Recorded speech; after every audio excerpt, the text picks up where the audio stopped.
আহারে, ঢাকাটা আজকে যৌক্তিক একটা আপনি শিরোনাম দিয়েছেন। যাই ঘটুক এই শহরটাকে নিয়েই টানাটানিটা হয়, সেটা আমরাও লক্ষ্য করছি এবং উদ্বেগ নিয়ে লক্ষ্য করছি। 9 তারিখে বাংলাদেশ জামাত ইসলামের যে আয়োজনটা ছিল, সেইখানে এই ঘোষণাটা এসেছে যে ঢাকার চেহারা বদলে দেওয়া হবে। আর তারও বেশ আগে থেকে ঢাকার লকডাউনটা নিয়ে কথা চলছে, যেহেতু 13 তারিখে প্রথম দিকে শোনা গেছিল যে এটা সেই পালিয়ে যাওয়া প্রধান পালিয়ে যাওয়া হুম। মানে সাবেক প্রধানমন্ত্রী শেখ হাসিনার বিচারের রায় হবে। পরবর্তীতে জানা গেছে আসলে তো রায় হচ্ছে না, রায়ের দিন ঘোষণা হবে। হুম। তো অনলাইনে তো আওয়ামী লীগের ঢাকঢোল থেমে নাই, এটা তো তীব্র গতিতে বাড়ছে। এটা যতভাবে সম্ভব একটা আওয়াজ দিয়ে যতখানি সম্ভব মানুষকে ভীত সন্ত্রস্ত করে তোলা, তার কোনো চেষ্টার তাদের অভাব নাই। সম্প্রতি সেটার সাথে সংযুক্ত হয়েছে সরাসরি এই যে আপনার চোরা গোপ্তা হামলাগুলো।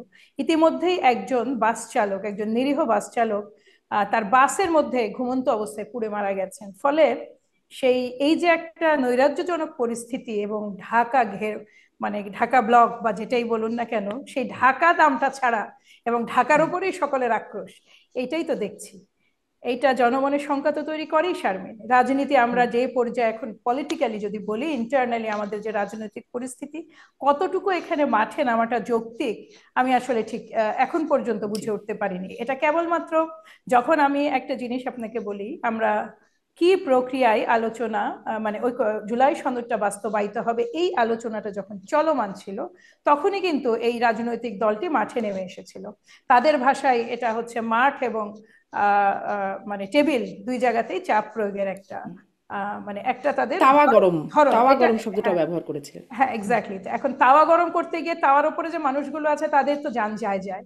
আমরা দীর্ঘদিন ধরে কোনো স্বাভাবিক রাজনৈতিক প্র্যাকটিসের মধ্যে নাই। এই হুম। এই ধরেন 5ই আগস্ট পরবর্তী সময় অনেক ধরনের আইন শৃঙ্খলা রক্ষাকারী বাহিনীর কি বলবো, অসহযোগিতাই বলি বা তাদের দায়িত্ব পালনে অনীহা বা ব্যর্থতা বা অপারগতা, যেই শব্দে এটাকে আমি বলি না কেন, বলি তো সাধারণ মানুষ। মব যখন তুঙ্গে, তখনও বলি সাধারণ মানুষ। আপনি যেইভাবেই দেখান না কেন, সাধারণ মানুষই সবসময় বলি। এই যে রাজনৈতিক আলোচনা, যেটা টেবিলে সমাধান করার আমাদের সুযোগ আছে, একটা হুম। যে মোটামুটি ভাবে দেশব্যাপী একটা নির্বাচনী আবহাওয়া, মোটামুটি ভাবে আমি বলবো যে বাংলাদেশের প্রেক্ষাপটে এইবারের নির্বাচনী আবহাওয়াটা বেশ উৎসব মুখর। এখানে নমিনেশন পাবো কি পাবো না, ওই যুদ্ধও একটা উৎসব মুখর যুদ্ধ ছিল।